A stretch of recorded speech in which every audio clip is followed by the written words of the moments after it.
Hello, guys and gals, me Mutahar, and one thing that I find funny is anytime I talk about a nation like Israel, I always get like a few comments going, "Oh my God, Muta's taking a stand against the people that control the world," or it's either "Look at that anti-Semitism," and it always shows me that people don't really watch the video at all, other than jump in and make a baseless comment for no reason. Now, look, I'm in my 30s, so I'm just gonna give you an honest, upfront understanding. If you've watched me for any length of time, I hope that you realize that I'm not somebody that hates people for immutable characteristics. Doesn't really appeal to me. Doesn't really like fly by me. Call me a wokey if you want. I'm just a normal fucking person. Look, at the end of the day, this is a video about computer security, computer surveillance, the crazy world that we live in. I have a lot of stuff to discuss, and none of it has to do with the anti-Semitism or, oh my God, it's the Jews. No, in reality of it, ladies and gentlemen, I have a lot of people that in my life that are Jewish, that are good friends of mine, people that are from the nation of Israel, people that aren't, people that actually do condemn the nation of Israel for their own reasons. Now, me, I have been basically pointed out as, oh, Muda, that guy's an Israel lover, and I'm like, at the end of the day, I don't really like the Israeli government. I really don't. I don't think that their war is necessarily done with moral impunity or anything. But I also don't like their country for a lot of reasons, especially when it comes to the government, because there's a lot of spying and surveillance that occurs from the nation of Israel. Not to say that there aren't great tech companies that exist out there. There are. But today we're going to be talking about surveillance. And I think one of the scariest things that happens in today's day and age, where I think a lot of governments now are bypassing warrants by going directly to the nation of Israel and using their insanely good cybersecurity divisions to break into people's personal devices. So again, I just want to go into this. I'm not a fan of anti-Semitism. I think anti-Semitism is literally one of those things that is the most beneficial to the leadership of Israel. Like anytime they can just like choose to sort of endorse or sort of like excuse their actions, is just say, look, everyone hates us, anti-Semitism, and again they'll use it as a shield in a way too. So before we continue, I just want to say, like, listen, guys. The Jews are Jewish people. They're practicers of the Judaism. Okay, they're practicers of a religion. They're a race of people, and Israel is a nation that is composed of many Jews and many minorities. Okay, the fact that I have to be saying this as a human being shows how fucking far low we've dropped as a society when it comes to engaging with topics with any nuance. I've criticized the Chinese government for surveillance and fucked up things, but never in those videos has anybody ever gone like, well, damn, Muda, do you hate Chinese people? You know how fucking stupid you sound? We have learned in the past few months the state takes actions even if the individuals of a state hates them, okay? Democracy is a fucking scam in certain cases, as much as I love it. But anyways, let's get back to the meat and potatoes of the video, ladies and gentlemen. So one of the things that I saw earlier on, like throughout this month, was apparently there was an unremovable Israeli spyware from Samsung phones. Now, this is a Samsung Fold device. It's one of the most premium devices out there. This does not fall under the bandwagon of what consists of that spooky, Israeli unremovable malware. So to give you an idea, a controversy came around where there was a pre-installed application known as AppCloud, founded by an Israeli-founded startup. Now, AppCloud, for anybody that doesn't know, comes from ironSource. Now, ironSource is linked to Unity, and it's mostly for mobile gaming stuff. And the thing about it is, they kind of came into prominence over here because ultimately they were partnered with Samsung as they were launching their devices in the Middle East and North Africa, which, as you can imagine, Israel is, a part of. It's a nation that sits in there, and they're not exactly friendly with all the other Arab nations. Okay, just look it up if you want the fucking history. I'm not a history major or a geopolitical expert. I'll let you figure that out. But ironSource, for instance, had already integrated its devices into more than 30 markets. And of course, when you look at it, ironSource will now be their sole partner on newly released A-series and M-series devices. Now, for A-series and M-series devices, those are Samsung's lower to mid-end devices, not their super high-end Galaxy or competing with the iPhone bracket level of devices. But to give you an idea, there was a lot of discussion about this, and people started looking into AppCloud itself, which appeared to be unremovable. Now, I don't have a phone from that region, so I can't exactly confirm this myself, but you look at the notifications list and people are looking at the application at full network access, viewing network connections, view the Wi-Fi connections, run that shit at startup, download files without notifications. So yeah, these are notifications that, or sorry, not notifications, or permissions that look scary. And one thing about Android and iOS permissions is they sometimes look scarier than they actually are. Like, when you download an application that allows you to connect to the internet and you read, have full network access, some people think, whoa, that's scary.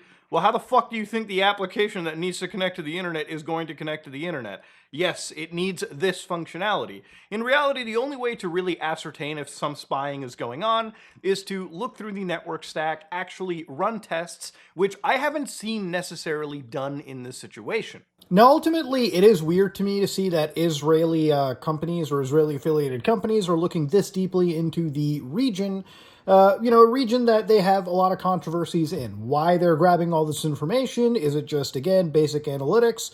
Or is it possibly grabbing more information that they need that they can send back home in the name of security or whatever other thing? Again, there's a reasonable, suspicion that people have. And this is also just one of the reasons why I wouldn't use any software that has these kind of capabilities from any country. It doesn't necessarily just have to be Israel, for instance. Now, people inside the world of Samsung phones have been talking about how to disable App Cloud, and sometimes it does get disabled, but according to users, it does re-enable itself after certain system updates. So it's kind of like walking into Microsoft Windows. You can debloat it all you want, but it always comes back. It's like fucking William Afton or some crazy shit. But the thing about it is, obviously, when this was discussed, these are serious privacy issues that anybody is going to have. And I think Malwarebytes puts it the best. You shouldn't have to buy a higher-end phone to get basic fucking privacy. There's a lot of phones from the United States. Hell, there's a reason why I don't use Windows 11, simply because I don't really trust Microsoft and, their connection to the United States government and having that software run on my device.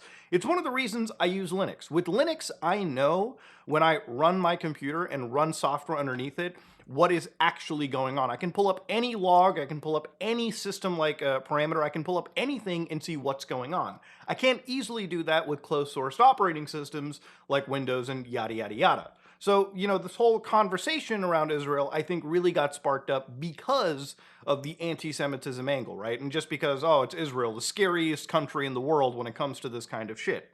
But really, I want to shift attention now to something that I think is more important and more apt to Israel and how bad they can be when it comes to violating our privacy and our rights and working with governments against us. Now, there's been a lot of discussion, too, when it comes to things like the Israeli Defensive Forces. For instance, even Microsoft, which proudly worked with these companies for a while, actually stopped because they got a whole bunch of backlash where they said, hey, listen, a newspaper wrote about us working with the IDF, and we explained at the time that multiple individuals have asserted that the IDF is using Azure for the storage of data files for phone calls obtained through broad surveillance of civilians in Gaza. And of course, obviously, Microsoft is like, whoa, wait a second, we were okay with getting checks, but once we started getting the bad PR, hold on, we don't work with them anymore. I think it's a broad spectrum of how much US companies like to work with agencies in Israel, especially law enforcement agencies, when it comes to bypassing our simple rights. Now, for anybody that hasn't followed, back in the day, there was something known as the Apple FBI encryption dispute. Now, for anybody that doesn't know, there was a mass shooting in 2015 that had happened in San Bernardino in California. Now, the FBI had actually asked Apple if they could help decrypt this. Now, at the time, Apple was like, we don't really have the ability to do that, because ultimately with things like encryption, you really just lock the phone away and throw the key. If Apple could backdoor into your device, that means the government can look into any personal information, anything from anybody's device at any moment. And sometimes that can also mean a hacker could also get access at some point into that system and look through people's devices. Encryption is one of those things, privacy is one of those things that's all or nothing. So ultimately, at this moment in time, while FBI and Apple kind of, duked this out in court, the FBI went to a company in Israel known as Cellebrite. Now, Cellebrite is one of those companies where if you go to their actual website, they'll talk about how they efficiently access, extract, secure, and manage digital evidence. So they kind of build themselves up as hey, we're counterterrorism, we work with law enforcement, all that in a bag of chips. But the thing about it is, these are mercenary cybersecurity companies that oftentimes just get hired out whenever law enforcement needs to bypass warrants in this case, right? Like, for instance, there have been actual millions of dollars from your tax money in the United States spent with a government agency known as ICE. Now, if you don't know what ICE is, they're the Immigrations and Customs Enforcement Division. They're the guys that have the masked agents running around the country and, grabbing people up for deportation. Now, whatever your political stance on that is, I don't give a shit. Okay? Again, I'm somebody that is looking at this to show you what the future looks like for anybody, regardless of your political affiliations. So, for instance, ICE spent $5 million on social media and dark web monitoring. Ultimately, they spent millions of dollars working with agencies and technologies like Cobweb's AI powered social media surveillance tech, and the ability for them to also send 0-day malware to people. Now, in some cases, some of the software was purchased through Israeli cybersecurity divisions. And here's the thing about malware that is used to 0-day hack into your device. Ultimately, you need a warrant to be able to look through people's personal information, right? That's something that is like a cornerstone of any good legal framework, right? You can't just allow a government to come in, look through your cell phone or look through your house without some form of judicial warrant, right? Otherwise, governments can be like Nazi fucking Germany, right? They can be like authoritarian governments that just walk into your life, look through whatever, and in some cases, all right, as scary as it sounds, may be used to plant political like evidence against their opposition and use that to send people to jail for a long time, like you will find in authoritarian countries. Ultimately, you need a good judicial system, and that system relies on warrants. Now, what happens if you don't need the warrant? You can just call up your friends in another sovereign nation and have them do the hacks for you on anybody that you may not like. Well, that's unfortunately the grim reality. And here's the thing, people look at this and think it's good now, especially if you align with a certain political side. But remember, the pendulums always swing back and forth. At some point, the wokies will get into power. And when the wokies do get into power, imagine having a framework like this enabled where now they can use this level of warrantless surveillance against their rivals. Again, this always leads to an unneeded retribution, and ultimately it's a complete net negative for our privacy and our actual, peace of mind. We should not be living in a state where surveillance becomes a norm rather than like an insane exception, right? This should only be something that is allowed against people that are, proven in a court to require this kind of shit, okay? We are reaching a point where like the same shit that was used against the mob, right? Actual mafias, actual transnational criminal operations, just broadly used against the average person. In some cases, because they may have made a social media post that isn't necessarily accepted by the government, or they might just be randomly fingered because they might be dissidents. One of the things about this kind of surveillance is how much it actually is targeting people that really just want to speak against the government. There's a lot of people in Israel, for instance, right, that want to speak against their actual government. Unfortunately, it seems as if 3 years ago, when I was researching this too, Israeli citizens themselves, people that were dissidents to their regime, to their political leaders, were targeted apparently by Pegasus software. Now, we talked about Pegasus in the past. We actually talked about it quite recently too. Pegasus is a suite of cyber attack tools that can be used to break into people's personal devices, that can be used to surveil individuals that may be targeted for being political prisoners. And in a lot of ways, there are journalists internationally that are targeted by this every time. It's to a point where Apple, I believe, introduced lockdown mode specifically because world leaders, journalists, people are being targeted by this malware, and Apple had to respond because ultimately that's all these companies have, right? Is that if they're going to sell you privacy, they want you to at least have privacy without fucking with some peace of mind. So in this case, there was an investigation conducted by a Israeli business site known as Calculist. And over there, they said that there were actual targets that were local mayors in Israel, leaders of political protests against the former prime minister, Benjamin Netanyahu, and former government employees. But according to the report, the surveillance was done without the court supervision required for Israeli citizens and without monitoring of how the data was used. So this is a claim, obviously, that the Israeli police services are going to deny, because why the fuck would they? Why the fuck would they admit and say, "Yeah, by the way, we were breaking the law, so all of our investigations are null and void on them"? Yeah, this is an issue that you would find in any normal country, right? Like in the United States, imagine if the NYPD was broadly surveilling you without any form of warrant order or whatnot. You would probably be fucking mad. But the thing about it is, it makes being a political dissident, it makes being a journalist that much scary. Journalists honestly put their life on the line when they talk about this kind of stuff, because really you're fighting against a government and a state that is able to look into every aspect of your life, and if they find you to genuinely be a threat, they can do whatever they want to ruin your life and make speaking against them that much more difficult. If they make an example of one person, that means society is set back literally by decades without the ability to speak against actual injustices. And that, no matter what side you're on, is a problem. And again, these are like Israeli journalists who bring up the idea and the actual like showcasing of invoices in the 2.7 million shekel amount, which again were used to purchase from the Israeli police department from a group known as NSO.